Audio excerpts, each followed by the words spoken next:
আসসালামু আলাইকুম প্রিয় বন্ধুরা। আমার এই অল্প জমিতে মাঝে মাঝে কাজে আসি, তাই ভিডিওগুলো আপনাদের সাথে শেয়ার করি। তো আপনারা অবশ্যই শুরু থেকেই দেখেছেন যে আমি এই জমিতে নিজের হাত দিয়ে কোদাল দিয়ে কাজ করে, লাঙল টেনে তারপর বেগুনের চারা লাগাইছিলাম। এখন এই বেগুনের চারার মধ্যে আবার সার দিতেছি।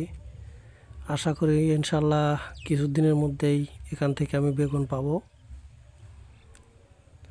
তো জমির অবস্থা একটু নর্মাল দেখে ইউরিয়া সার প্রয়োগ করতেছি আর কি। বাপ দাদার হাতের কাজ, তাই কিছু কিছু সময় করতে খুব ভালো লাগে কাজগুলো। তো আসলেও কৃষকের ছেলে, তো কৃষিকাজ একটু একটু করতে মাঝে মধ্যে ভালোই লাগে।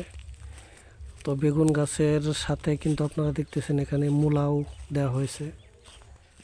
কিছুদিনের মধ্যে ইনশাল্লাহ মূলাও বড় বড় হয়ে যাবে ইনশাল্লাহ। তো এখনও আমি জমিতে কোনো কীটনাশক দেইনি, দেখি গাছের কি অবস্থা হয়, তারপর যদি প্রয়োজন হয় প্রয়োজন বোধে কীটনাশক ব্যবহার করব।